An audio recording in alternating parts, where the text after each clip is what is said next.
Welcome back to the Postpartum Plan podcast. This podcast is designed to support and empower you through postpartum. Whether you're expecting, in the early postpartum days, or beyond, this space is for you. I'm your host, Madison Fugere, a dedicated postpartum doula and pediatric sleep consultant, striving to help parents feel confident and supported in their parenting journey. Each week, I'm sharing practical tips and expert advice to help you navigate all the postpartum things with confidence. Well, as much confidence as you can.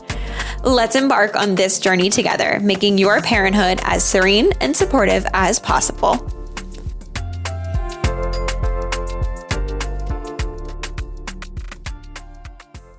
Heather is a queer full-spectrum doula. She has worked with children much of her life and had an 18-year career in education.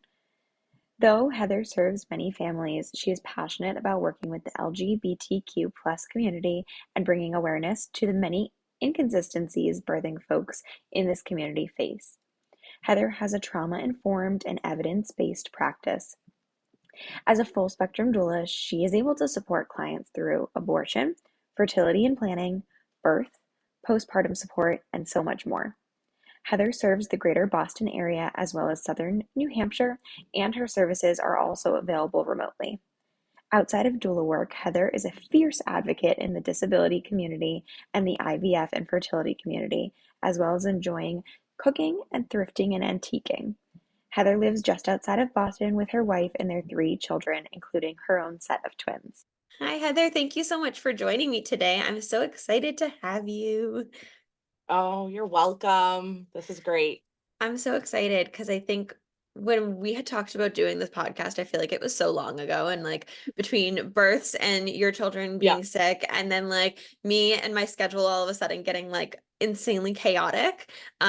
And also I find that like I have a big, huge chunk of a day available. And then oftentimes like appointments and stuff get scheduled in the middle. And then I'm like, wait, no, I need to go see this client. So then I have to reschedule. But anyways, it's been chaotic and wild trying to get together, but I'm excited because I think it's going to be such a good episode. So yes, thank you again for joining me.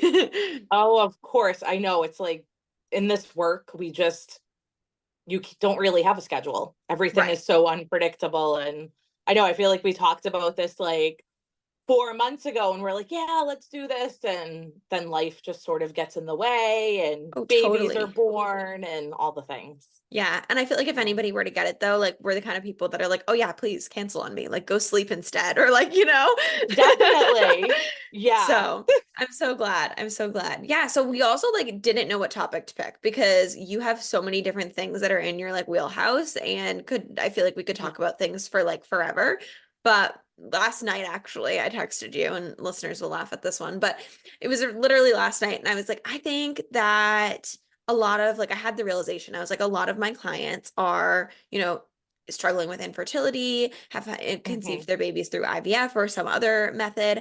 And I was like, oh my gosh, that's your wheelhouse. Like, we should talk about that because I think so many people realize it's happening more often now, but they don't really know like what that entails. And I hear a lot of people, especially like people my age or a little bit older, like trying to start having families and thinking, oh my gosh, for so long, if they're in a straight couple, they've been like, oh, for so long we've had to use protection thinking we would just get pregnant, and that doesn't happen.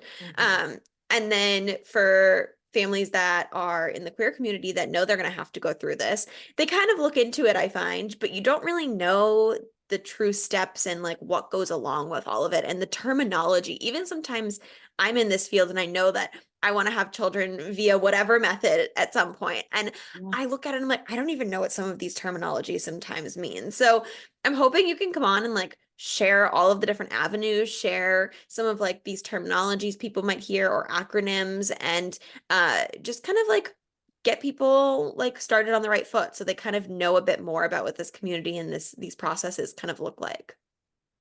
Definitely. And it's funny that you say that because we went back and forth on like so many different topics, but I feel like this is the one topic that sort of always came up in like all of the conversations we were having. Yeah.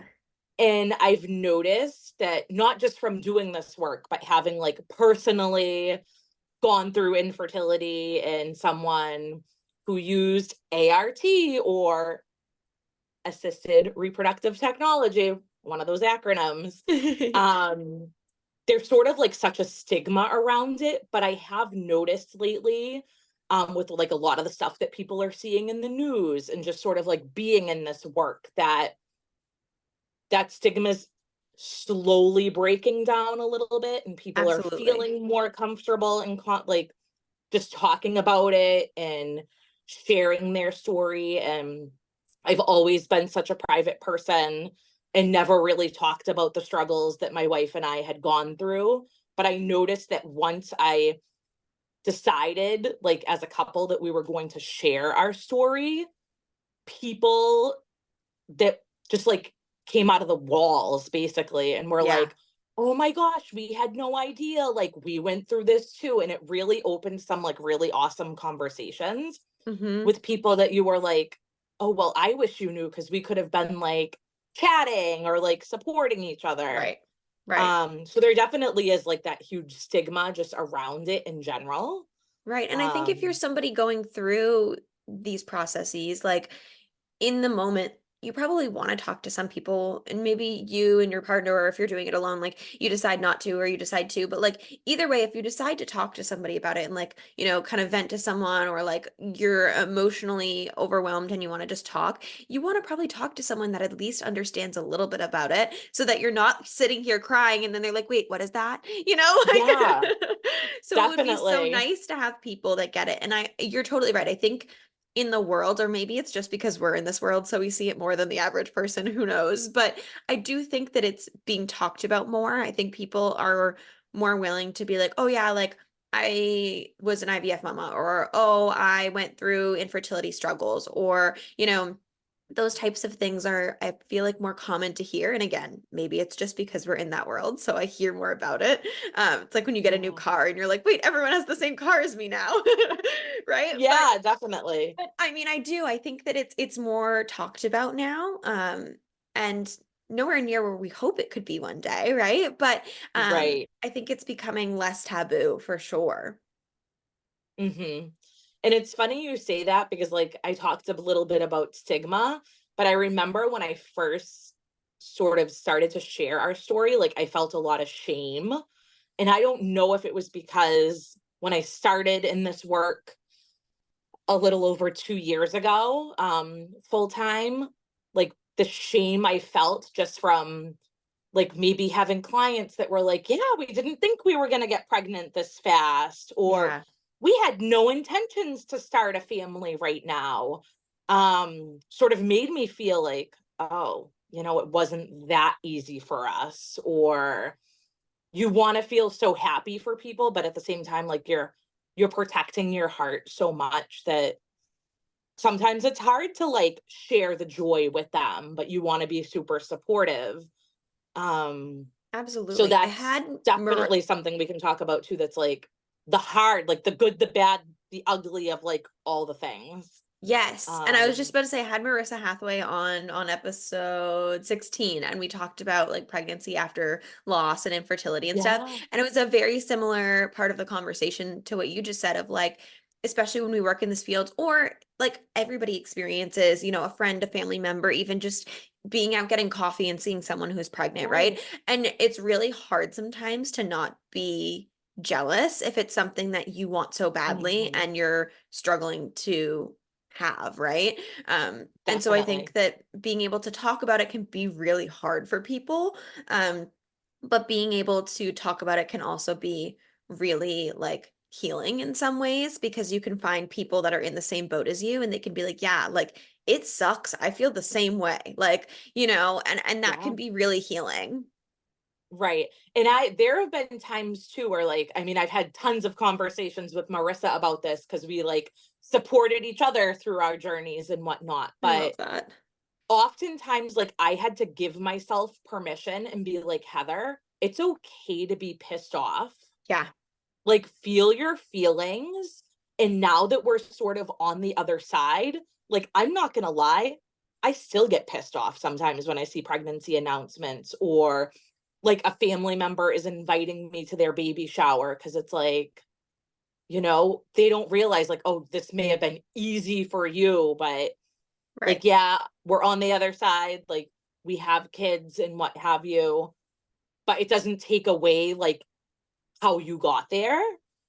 So I think Absolutely. people need to like be more kind to themselves, give yourself permission. It's okay to be angry and upset, and no is a complete sentence. Like just because it's your cousin, you don't have to go to that baby shower if it's gonna like re-traumatize you or add salt to the wound. And you don't Absolutely. have to explain your story because you're saying, I'm sorry, I can't come right now. Um, Yeah. yeah, I love that. I love that. yeah. Now, I so want to talk about like all the process that goes along with it, but I think it would be naive to go into that without asking if you'd share a little bit about, what you guys had went through and, still, like you said, sometimes have big emotions and feelings and overwhelming things about. But would you be willing to kind of share a little bit about y'all's struggle and maybe the path that you took? And then we can kind of dive into like all the different options that people have. Yeah, definitely. So it was a little different for me because I came into my relationship with my wife already having had children.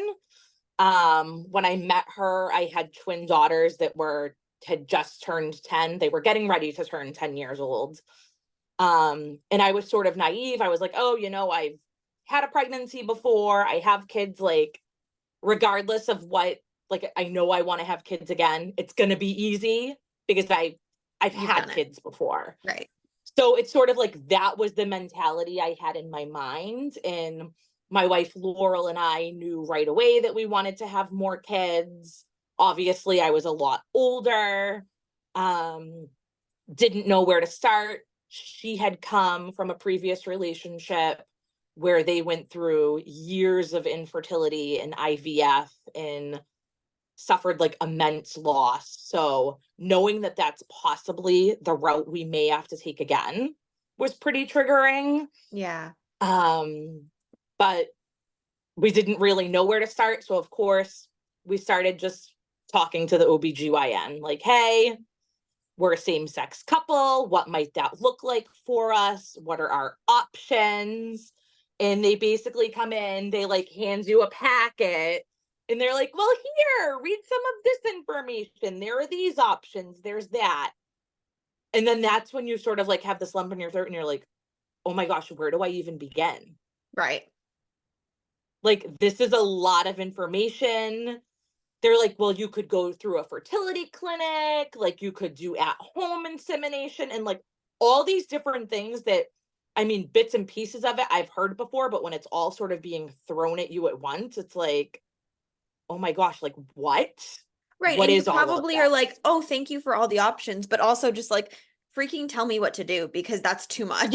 Yeah. Like, just what will work is the question, right? Like, And just do that's what will it. ever work.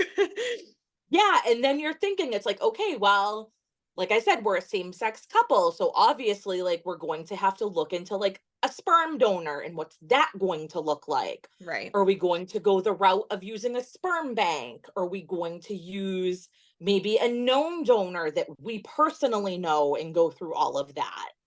So all of these thoughts are just sort of like going through your mind, and it's very stressful and lots of information.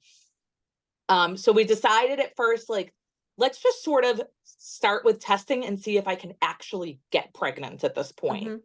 Like, Right. before we start, like, looking for a sperm donor, looking at different methods, let's sort of see fertility wise, like, what's going on. And that process takes some time. And I always say, like, I went into this thinking, okay, so we're going to do this. It's going to take maybe 48 hours to get the blood test result and like maybe like a couple of months and we're going to be great. No, this whole process it's almost like birth. Like it's a marathon, not a sprint. So there are going to be these walls, and I don't know, like, this is probably aging me, but there used to be this show called like Global Guts when I was a kid on Nickelodeon. And Hmm. like these people would go through all these challenges and like these random walls would like pop up in front of them. So they have to turn back around and like go the other way. And throughout this process, like I felt like I was living my childhood dreams of like this guts show. And like it malfunctioned because In like the every worst way. single Yeah. Yeah, like every single wall and barrier like popped up, and it added 3 months, it added 6 months, like it was just crazy. So needless to say, they did all the testing and everything, and they came back and they're like, well, you know, from what you've told us, like, it seems like you have terrible menstrual cycles and like all of these sort of symptoms that you're describing that you've had for so long. The pain that you've felt is like very consistent with PCOS or polycystic ovarian syndrome. So I had no idea that that was something that I had, but it all sort of made sense. Yeah. Like when I put the pieces together and I'm like, oh, well, that explains why I've been feeling like this, or like excessive weight gain, different things like that. Um, and then also they're like, oh, you have like a touch of endo too. I'm like, well, what's endo? They're like, endometriosis. They're like, all of those factors together can impact you, like getting pregnant can impact your fertility. And I'm like, okay, so what does that mean?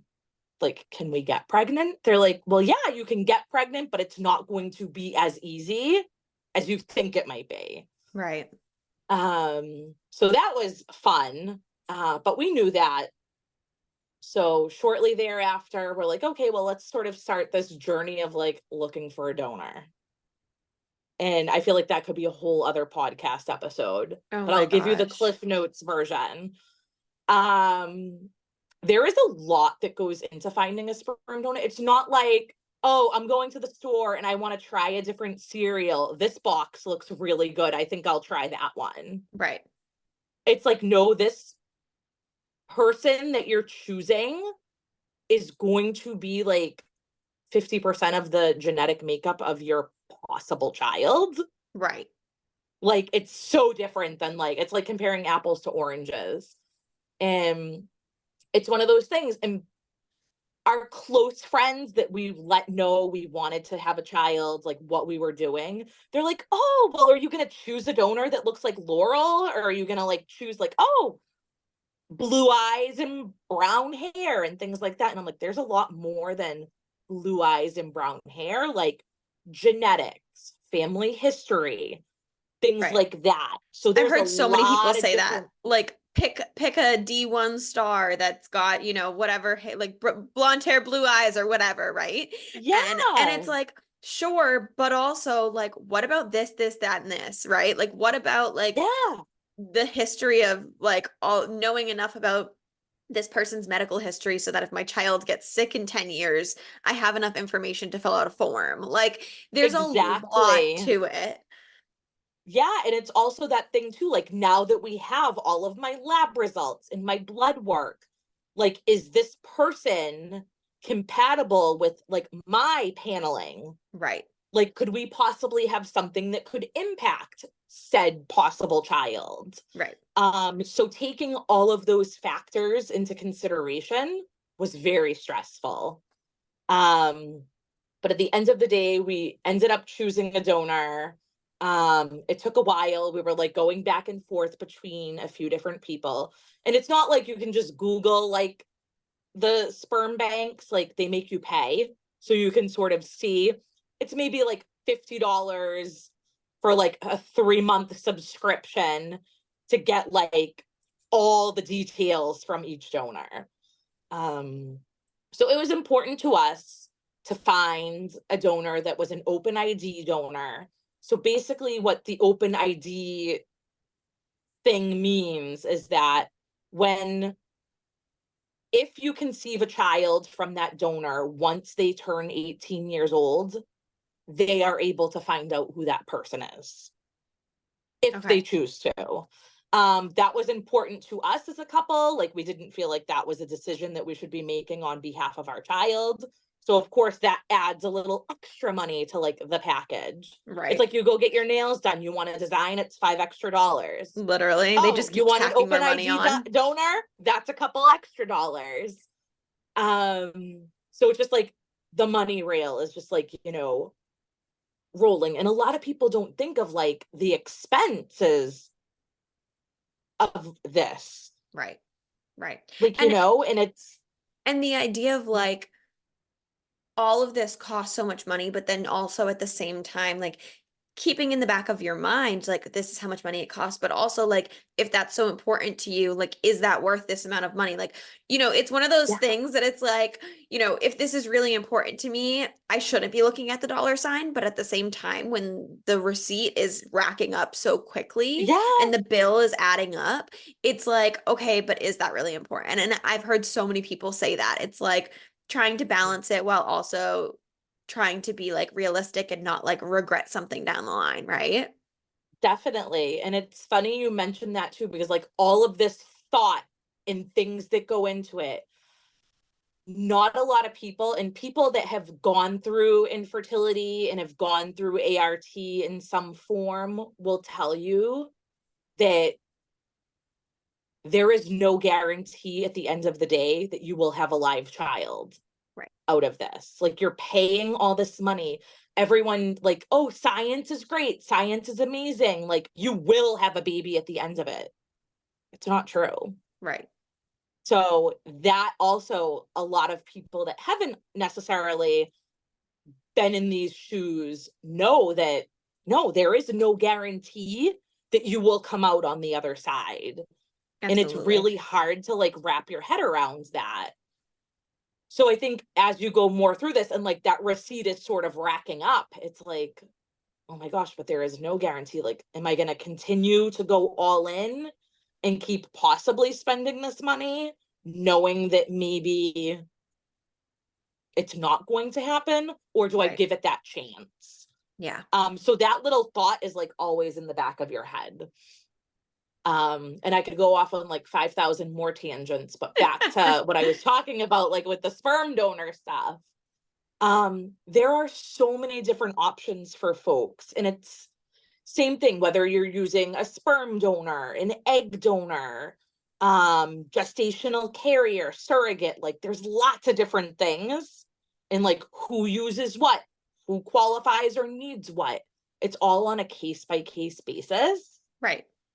So sort of knowing like what what is your family dynamic look like? Are you a two mom family, a two dad family, trans folks, same like There's so many options. heterosexual Yeah. couples, yeah, like all the different things. Like there are so many different avenues that people can go down, and it's always on like a case by case basis. Like what are you looking for? Are you going to be a single parent by choice? How might that look for you? Right. um and I've learned a lot just from personally going through it, but also professionally supporting different people. Like I've supported a ton of single parents by choice, um lots of trans folks, and like what did their story look like. um Right. so And yeah, every it's family is so different too. Like even if it's the same like, person makeup of the couple or of the family, like the way that they may want to have children may be totally different. Like there are plenty of right. people that are like, no, I don't want to carry a baby, or, no, I don't want my baby genetically related to me, or I do want my baby genetically related to me, or, I'm Mhm. comfortable doing this or not comfortable doing that. And so you're right. Everything is like so different. Just like how we say every baby is so different. Oh my gosh, every, Yeah, you know, reproductive process for all of these families going through these struggles are going to be so different, which is it's why so there's so many different. options, right? Yeah, there are. And people like when we shared our story, people were like, "Oh, you and Laurel are so lucky. You both have a uterus. Like there's two chances right there." And we're Right. like, "No, No, that's not that's how this works. that's not how it works." And like these are really like personal and intimate conversations that we had as a couple. And like no, like we're not going to share that like portion of just because we were both assigned female at birth and have that anatomy does not mean that that person has a desire, like you said, to carry or do reciprocal IVF, different things like that. Absolutely. Um, but long story short, with us, like we chose the donor, and then comes the fun part of insurance, which that could just be like a whole different, like for days. I could talk about insurance for Yep. days. And it's not just related to fertility, and it's healthcare in general. Like it's Yep. just a huge thing. But there are so many discrepancies with medical policies, medical criteria, the way policies are written Yep. that make it especially difficult for same-sex couples and single parents by choice to access healthcare and to access things that they are entitled to. Right. Because we were two women. It's wild. And I honestly think Laurel and I had messaged at one point also months back about having her come on as well, and had said, I think that the topic that was brought up was something along the lines of like adopting your baby after they're born, or like insurance type Yeah. things and like all of that. Yeah. And so that's definitely on the docket. So people can keep their eyes peeled for that at some point. But yeah, there's Yes. so much to it of like, There's so much. And I'm not going to get like super in depth in it. Like, I am so grateful that we live in Massachusetts and that we have access to like health insurance and things like that. But right, we've come a long way, but we still have so so much more much. work, like so much more work. Yeah, And I learned a lot of that just going through the process. absolutely. And that's Absolutely. another reason why I'm such a huge advocate for all of this. And I found my voice because of all the struggles we went through, like with insurance, with this entire process. That's why I do this work. That's why I'm so passionate about it, because I got angry and I got pissed and like I wasn't keeping my mouth quiet.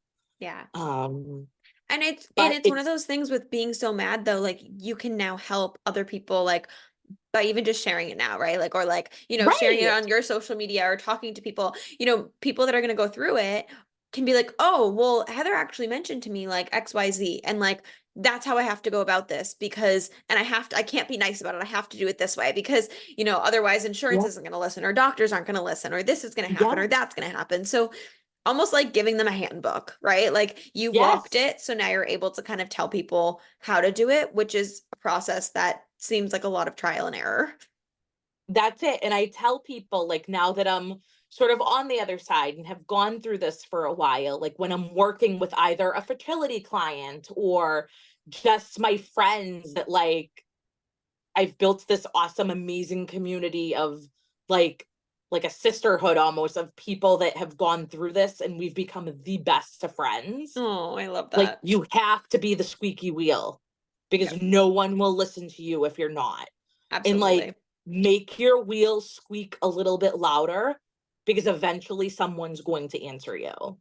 I love that. You might not like the answer they give you, but they're going to respond to you, and then you can like get a little traction going.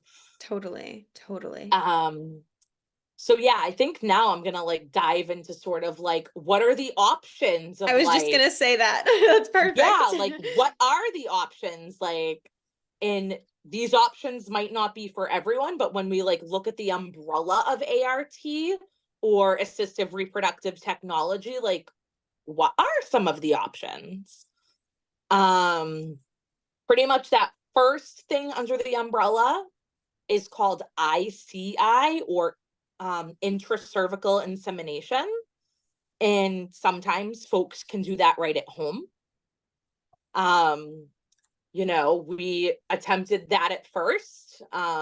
We were not successful, but basically, you either have donor sperm sent to your house, or if you're using a known donor, it's where you just sort of, insert the sperm like in a syringe or a soft disc or something right inside the cervix. It doesn't go like far. It's something you can do at home. It's worked for some people, but in our case, it wasn't successful. But that's sort of one of the options that's sort of like more affordable. You can do it yourself. Um, ICI. Then there's something called IUI, which a lot of people might be familiar with, and that's intrauterine insemination. Mm-hmm. That is not something you can do at home, because they're actually going into the uterus like with a catheter. Midwives can do that, fertility clinics, doctors' offices. And there's a few different ways that they can do it. You can sort of track your ovulation at home on your own. And like when you sort of hit your peak ovulation, like 24 to 48 hours later, do the insemination. Or for some people, they might need to add some medication into that, to help with like ovarian stimulation, Right. to sort of get the ovaries like waking up, like, hey, you need to create some follicles, like this is what's happening. And IUI can be successful for some folks. And a lot of insurance companies require, especially single parents by choice or same-sex couples, to start with IUI, regardless of your situation. So for us, that's sort of where we had to start, even though I had a diagnosis of infertility. Right. The insurance company was like, nope, you need to do this first before the next. Okay. And your age plays a huge factor in this. So depending how old you are, folks that are under the age of 35 may have to do more IUIs than folks over the age of 35. Mm. Once you hit 40, it gets a little more tricky because like, you know, your ovarian reserve like diminishes a bit. Right. So it's all, if you're using insurance to pay for this, it's all very different based on your policies. But in our case, our insurance said you must do 6 IUIs before we even approve you for anything.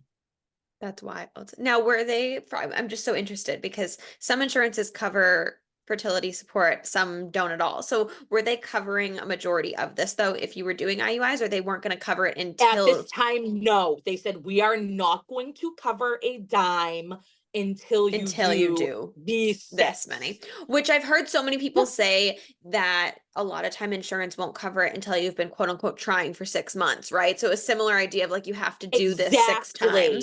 right? Whereas Yeah. a couple that may be able to reproduce naturally would be able to be like, oh, well, we've been trying for like a year and the doctor knows, and here's my doctor's note, and now you can Yeah. cover, right? Like, how lucky of them to have fun while trying, while all of us are over Yeah. here paying money and getting poked in the uterus. Like, Yeah, and it's funny, I would make jokes with Laurel. I'm like, how do they know who sleeps in our bed at night? Like, they don't know what happens. right. And we like would joke about it because I was just so So mad. mad. I'm like, they're not making them prove that they've been having relations for a year. Meanwhile, we're over here like scraping the pennies to try to pay. Yep. Like, oh my gosh, now how are we going to do this? Right, right. Now, another Um, question that I just totally interested in, and I don't know if you remember off the top of your head. I know that your little guy is a couple years old now, or is he 1 or 2? he's 2. He's He's 2. I was gonna 2. say, I thought so. So you've Yeah. also probably been going through this for a little while, but do you remember Yeah. at the time like what the pricing like out of pocket for some of these things were? Because I think obviously they've gotten much higher than they were, but even just like an Yeah. idea, because some people listening are probably like, oh, it's like $500, and like, as I know in a lot of cases, that's definitely not the truth. So I would love if Yeah. you would be willing to share like or a range of what you know that clients have paid or things like Of that. course, of course. So this is specific to the fertility clinic that we used. Okay. And these prices are like between 2020 and 2021. Okay. So for an IUI, just an IUI, no medications, no monitoring, you are self-monitoring at home, was $750. That's for one IUI. If you wanted to add monitoring and medication, so monitoring was they would do some blood work throughout your cycle, they would do some ultrasounds, and then any sort of ovarian stimulation that they needed to do, that was $1,750. per IUI. Mm-hmm. So now we're looking like you need 6. Okay. So 6 at $1,750, but then you had to pay for that sperm that was $950 a vial, It's and you're insane. using 1 vial per IUI. Right. Yeah, I mean, it's insane. it's insane. And that's not including all of the testing that you need to do beforehand. And some of that testing is not covered by insurance. They need to Right. do lots of extensive blood work. They need to do there's a couple of tests. There's one called an HSG, which basically puts dye into your uterus and your fallopian tubes and checks for any blockages or abnormalities. And that's something that they do to make sure, well, you know, are you ovulating on your own? Do you have any blocked tubes? Do you have any like lesions or masses in your uterus that may prevent you from becoming pregnant? Right. And those are upwards of like $2,000 if you don't have insurance. So they won't even do these IUIs or any of these procedures until you sort of gone through like their testing to make Right. sure you're a successful candidate. And then I know once you sort of got to IVF, that's at least $20,000, It's crazy. like starting, but that Yeah. doesn't include the cost of medication, like other different add-ons that you can have throughout your cycle. So this isn't like pocket change. This is like No. And that's what a I lot always jokingly of say to money. my clients. I'm like, well, it's very clear that you wanted your baby, right? Like you worked your booty off to get that baby. And Yeah, you took out like a mortgage to get that baby, right? Like, and absolutely. so it's such proof that like when you see families that, have had to go through whatever method, but some sort of reproductive support, it's just so much love. Just know that there's so much love behind that and so much There debt, but so is much love. so like it's I can't even describe it because like you wanted something so bad and you weren't going to let the cost of things get in the way or the denials from insurance Yeah, or like all the other things that like happen, canceled cycles, different things like that get in the way. absolutely. And it's funny because some of the, like I said, I've made the best of friends like through this entire process.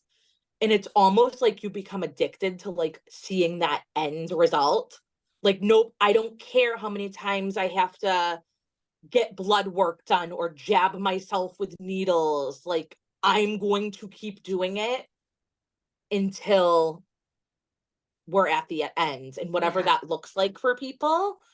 Um, yeah, it's different for everyone, but the I love that. cost is It's wild. so it's wild. And I mean, I imagine like it's gone up significantly. Right. Um, I know, and we went on a tangent too, but you were at IUIs and you were talking about those, but do you want to talk about IVF processes and kind of like what that is too? yeah, so IVF, in vitro fertilization, that's what most people think of when they think of people who may need support to get pregnant. And IVF is basically a procedure or a series of procedures where eggs, there's a couple of processes. So the person using their uterus and their ovaries has to undergo ovarian stimulation, and that's done through a variety of medications. So you're basically injecting, taking oral medications, and being very closely monitored to sort of stimulate your ovaries so that they produce lots of follicles, because the goal is to get a decent amount of eggs that hopefully reach fertilization. So you undergo that, and then you undergo a process called an egg retrieval. And it's a surgical procedure that you're sedated and they aspirate eggs from your ovaries.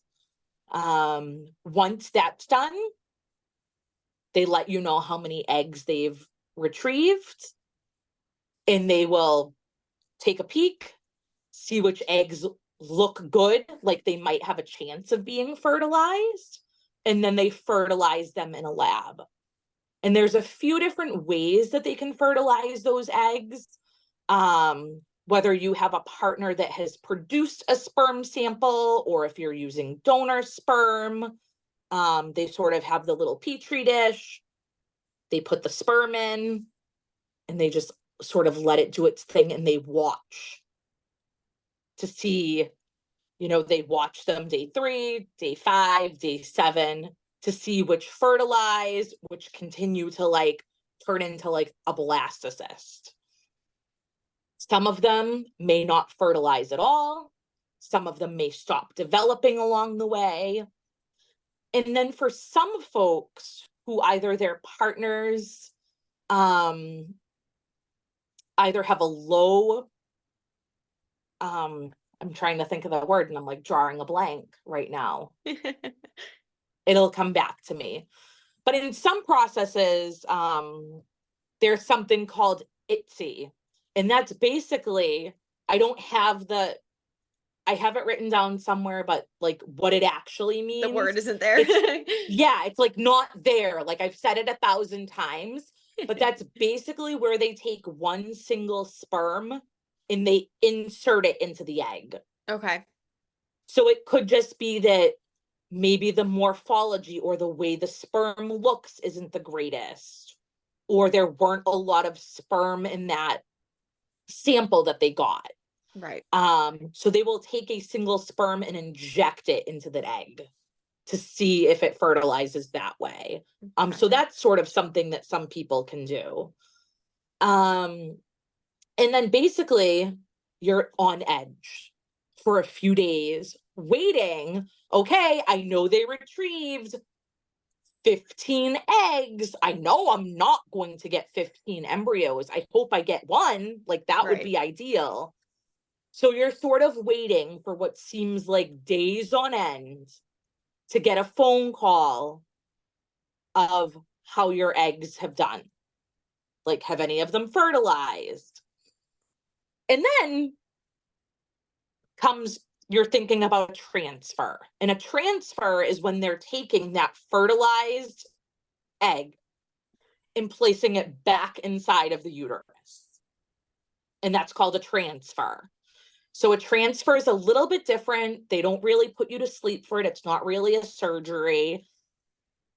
They put that catheter in, they insert, like you can't even see what this fertilized embryo looks like. It's like a speck. So crazy how Like genetics and just the world. It's a speck, and like it's magnified 5,100 times for them to see it. And some people choose to do, based on their doctor's recommendations, a fresh transfer or a frozen embryo transfer. A fresh transfer means day 5, usually, that embryo gets transferred back into your body. People freeze their embryos for lots of different reasons. The biggest reason that people would do freezing of their embryos is to have them genetically tested. So say there's a family history of maybe like spina bifida or some rare genetic things that may be going on. Or maybe you've had recurrent pregnancy loss and you want to know, is it an egg quality issue? Like, have we just been implanting abnormal embryos? Like, what's going on? So it really sort of gives you an idea of what is actually going on with these embryos. The testing is very expensive. It's anywhere from $5,000 to $8,000. And there's no guarantees with that as well. Right. You could test your embryos and they could all come back abnormal. You could test your embryos and have maybe one that comes back normal out of the batch, but that doesn't mean that that one is going to implant. Right. And there's lots of other reasons people do testing, whether it's age, lots of different methods. And then you would do the frozen embryo transfer. And there's lots of prep work in it. Like you're injecting your body with pretty strong medications. And if you do, then you wait. Once you have that embryo transfer, there's the 2-week wait, or the TWW. And that's when people just, you go crazy because you're waiting. It's like, okay, I'm pregnant until proven otherwise. Like, I'm just going to Right. treat myself. Like, they'll tell you, you are pregnant right now. Treat yourself as if you're pregnant. But is that embryo going to implant? Is it You gonna won't stick? know Yeah. that. Yeah, you won't know that. And some people do at-home pregnancy tests because they can't wait. They just want to know until they wait for their blood tests to prove whether or not they are pregnant.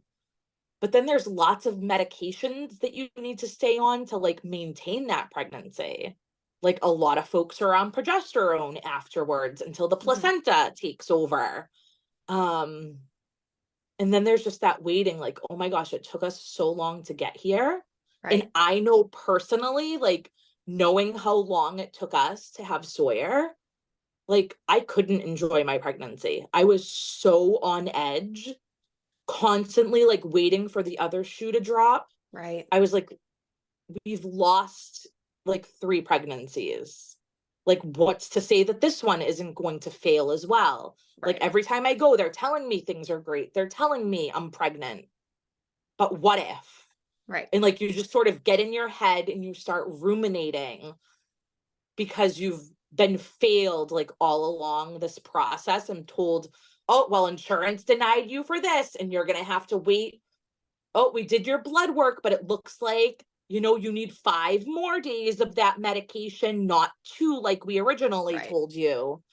So there's no timeline And it during this probably totally process. screws with your like life and your schedule too. Like Oh my, if you're yeah, like how do you even work? Like hopefully people that have to go through this have like people and bosses that understand that they might have to like because I know a lot of it is like medication taking that at a specific yeah, time.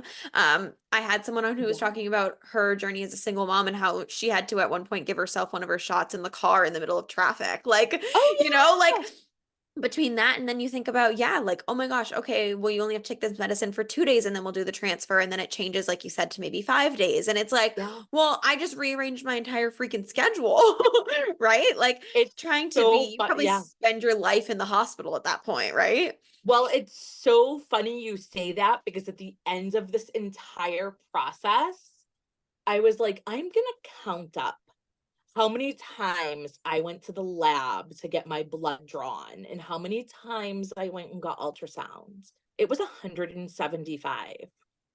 That is wild. So for 175 days, I spent driving to Boston IVF. It was at one point, it was every other day. And luckily they have lots of different satellite locations. So the location I went to is only like 10 minutes from our house. But I kid Even you still not, trying to work. And you said you were a I teacher before this all became, before too, right? Like trying to figure out timing of that too. yeah, I became best friends with the phlebotomist. No. Like we knew everything about each other because every Monday, Wednesday, Friday, I was like, I know, come 6 o'clock in the morning, Claudine and I have a date. Like, and I'm gonna see her and I'm gonna ask her if she's ready for Christmas and like what's happening. Oh And my like we knew each gosh. other's life history. And you become, it's almost like a machine. It's like a factory. You just sort of go and you show up and you sign in and you wait every other day and you wait some more and you wait for the phone call and you stalk the portal and you hit refresh, refresh, refresh like 5,000 times over. Even though you know it's going to drive you crazy, you still do it Right. because it's just like, I need to know, like right now. I can't wait for that phone call at 4:30 to tell me what happens next. It's sounds I hear so many parents and moms specifically, saying nursing or whatever makes them feel like a cow. And so I always like when I hear people talking about infertility struggles and going through that, it makes Yeah. me think about like you probably just truly feel like a pincushion. You feel like Yeah. not even a human. You just feel like an incubator, right? Like there's so many things that you're Yes. doing and it's not it it feels really transactional. And sometimes that's good because that Hmm. means that you don't feel as like mentally overwhelmed. And sometimes that's worse because it Yeah. makes you feel so foggy. And I know Yeah. I've talked to so many clients about like just the different emotions and feelings that go along with it. And like so many other things we've said today, I think that that could be a whole episode in and of itself. Yeah. But I think that there's so much to this topic and we barely touch upon on all of them today. And I Oh, there's appreciate you like so much. sharing, your story and just a few of these different options and things that go on. But I think also just normalizing the like anger and the frustration and the emotions that all come behind any Right. process when we're talking about like assisted reproductive technology. And so I Mhm. think being able to share that so that people aren't feeling so alone is like obviously amazing. And something that I really appreciate you being willing to come on and chat about. Of course. And I encourage folks like those who are either just like starting the process or they're foggy and confused and like have no idea where to begin. Reach out to a fertility doula. I run lots of online support groups. I am happy to talk to folks and like point you in the right direction. Resolve New England is one of the most amazing organizations for folks going through infertility. They have lots of online support groups. So if you're not quite comfortable sharing your face or your name, you can do everything anonymously. Just know you're not alone. There's others out there going through the exact same thing. Yeah. Um, and it's hard. Like it's a really hard process. Um, and some days you just want to give up, and other days you're just like, nope, I'm going to keep going until the end and know that whatever choice you make at the end of the day is right for you and your family. Um, but Absolutely. hopefully we can keep having conversations like this and like chip away at the stigma of how people bring babies into this world. Yes, yes, totally. I totally Yeah. agree. Thank you so much again for joining me. I appreciate all of your input and your, you know, thoughts and Of willingness to share. course. So Of course. definitely check out Heather's information below in the show notes. I'll make sure that you guys can get in touch with her in case you're interested in some more support, like she mentioned. But yeah, thank you. You're welcome. Thanks so much. Thank you so much for tuning into the Postpartum Plan podcast. I hope that today's episode brought you support, relatability, and valuable insight. Remember, you're not alone on this journey. If you enjoyed the show, please subscribe and leave a review and share with any of your prenatal and postpartum friends and family. Your feedback helps us reach more parents seeking support. And if you're looking for additional resources, please feel free to connect via Instagram at Serene Moments Doula for constant information, tips, and tricks, or check out my website, www.serenemomentsdoula.com. See you next week.